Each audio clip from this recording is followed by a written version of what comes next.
Ela disse essa frase para mim com uma certeza absoluta. Você não tem direito de reclamar. 4 meses depois, ela ia engolir essas mesmas palavras com lágrimas nos olhos. E eu ia estar sentado bem na frente dela quando isso acontecesse. Você não tem direito de reclamar, disse minha esposa após pedir um relacionamento aberto.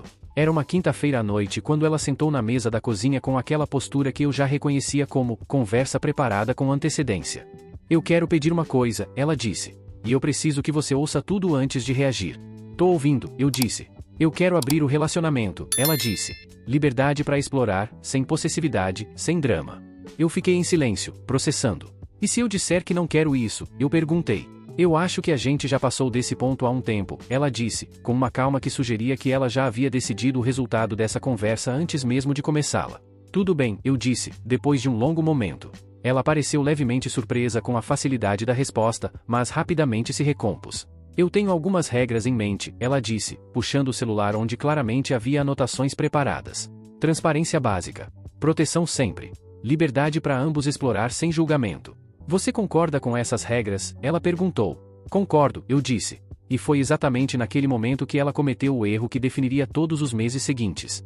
Ela assumiu que ambos, na proposta dela, era apenas uma formalidade linguística, não uma possibilidade real que ela precisaria enfrentar. Na primeira semana eu não disse nada. Apenas observei. Ela saiu 3 vezes. Voltava tarde, com aquela energia que eu reconhecia como satisfação genuína, completamente desconectada de mim. Na segunda semana, eu tentei expressar como estava me sentindo.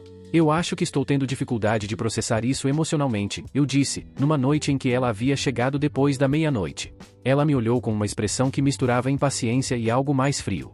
Você concordou com isso, ela disse. Você não tem direito de reclamar agora. 4 palavras que ficaram gravadas. Você não tem direito de reclamar. Eu fiquei em silêncio depois disso. E decidi que se eu não tinha direito de reclamar sobre as minhas próprias emoções, eu certamente tinha direito de usar exatamente as mesmas regras que ela havia criado.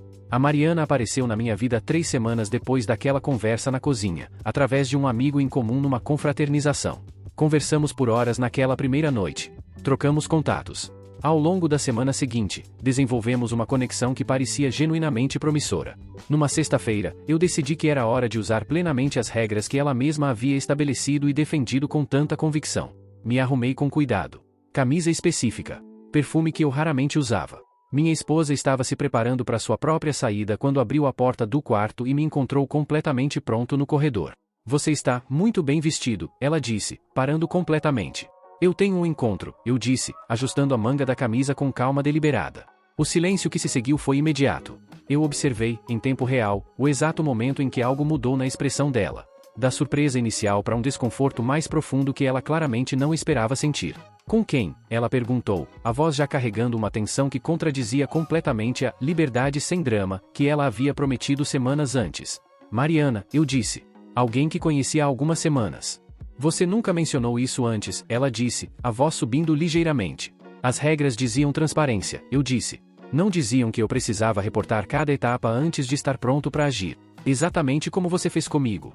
Ela ficou olhando para mim, claramente tentando reconciliar a teoria que ela havia proposto com a realidade que estava se desenrolando na frente dela. Espero que sua noite seja boa também, eu disse, pegando minhas chaves antes de seguir em direção à porta.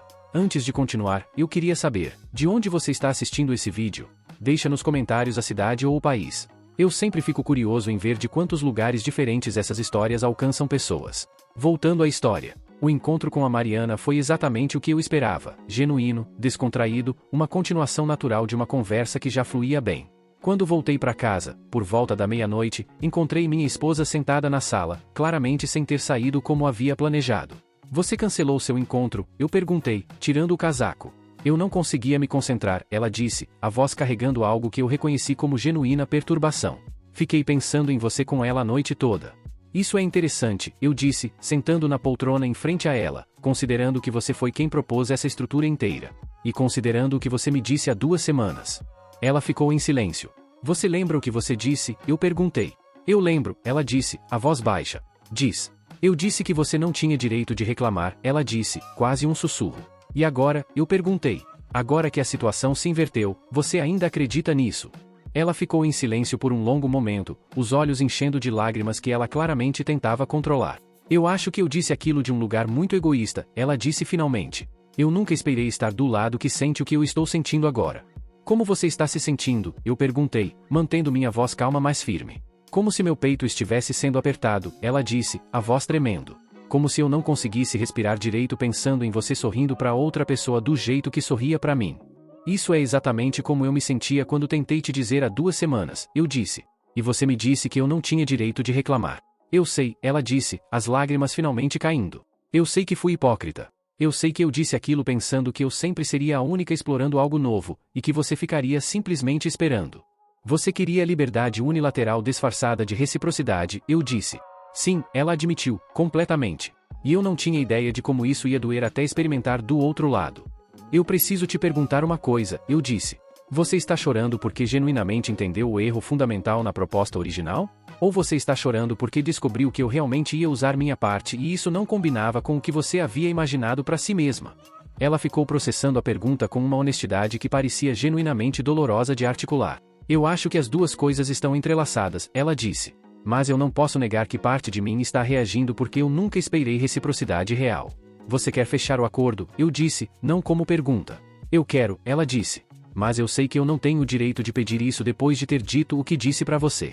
Eu fiquei em silêncio por um momento, deixando aquela admissão pairar no ar. Você está certa, eu disse.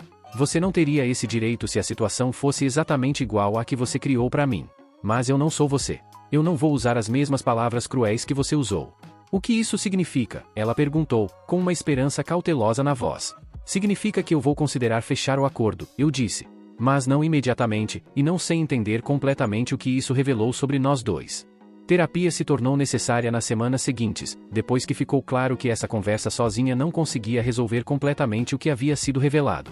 Na primeira sessão, a terapeuta perguntou diretamente. Quando você disse para o seu marido que ele não tinha direito de reclamar, o que você estava realmente comunicando? Minha esposa ficou em silêncio por um longo momento. Eu acho que eu estava comunicando que eu havia decidido as regras e que ele precisava apenas aceitar, ela disse finalmente. Eu não estava pensando em reciprocidade real. E agora que a reciprocidade aconteceu, a terapeuta perguntou. Agora eu entendo que eu disse aquilo de um lugar de poder que eu assumi que sempre teria, ela disse. Eu nunca imaginei estar do lado que recebe essa frase. Eu preciso entender uma coisa, eu disse, numa sessão posterior. Quando você disse aquela frase, você estava tentando me silenciar especificamente, ou você genuinamente acreditava nessa lógica? Eu acho que eu genuinamente acreditava, ela disse, com uma honestidade que custava visível esforço para articular. Eu havia me convencido de que concordância inicial elimina qualquer direito posterior de processar dificuldade emocional. E agora? Agora eu entendo que isso era apenas uma forma de evitar ter que lidar com as consequências emocionais completas das minhas próprias propostas, ela disse. A Mariana, durante esse período, permaneceu uma presença consistente e genuína, sem ideia completa do drama interno acontecendo no meu casamento. Você parece preocupado ultimamente, ela me disse, numa das nossas conversas regulares. Eu expliquei a situação, com honestidade sobre a complexidade. Isso é uma situação complicada, Mariana disse. Eu não quero ser parte de complicar ainda mais um casamento, mesmo que indiretamente. Eu preciso que você seja honesto comigo sobre onde isso está indo. Eu também preciso descobrir isso, eu disse. E eu prometo que vou ser transparente com você em cada etapa. 2 meses depois daquela noite em que minha esposa chorou na sala, chegamos a uma decisão que envolveu mais clareza do que qualquer conversa anterior. Eu acho que o nosso casamento não vai sobreviver a isso, ela disse, numa conversa que finalmente carregava uma honestidade completa em vez de defensividade. Eu acho que você está certa, eu disse. Não porque você escolheu a Mariana especificamente, ela continuou, mas porque essa experiência toda revelou que eu nunca te respeitei o suficiente como parceiro igual nessa estrutura que eu mesma propus. Eu acho que isso é verdade, eu disse. O processo de separação foi conduzido com uma maturidade que contrastava completamente com a frieza da frase que havia iniciado toda essa jornada. Eu aprendi algo importante, minha ex-esposa me disse, num dos últimos contatos antes de seguirmos completamente caminhos separados. Quando você diz para alguém que ele não tem direito de reclamar sobre algo que te afeta, você está revelando que você nunca considerou aquela pessoa como verdadeiramente igual na situação.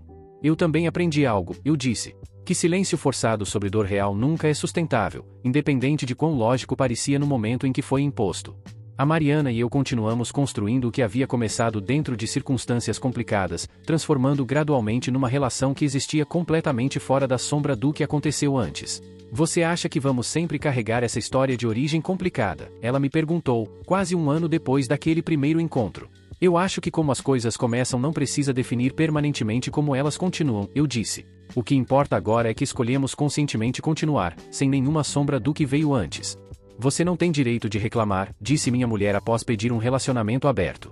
4 palavras que ela usou para silenciar uma dor genuína que eu estava tentando expressar. E 4 meses depois, essas mesmas palavras voltaram para ela na forma de lágrimas, quando ela descobriu o que significava estar do outro lado de uma estrutura que ela havia criado pensando que sempre teria controle completo sobre as variáveis envolvidas. A lição que ficou no final não foi sobre vingança, ou sobre fazer alguém sentir exatamente a dor que você sentiu. Foi sobre a diferença fundamental entre propor liberdade teórica e aceitar liberdade real, com todas as suas consequências completas, recíprocas e genuinamente imprevisíveis.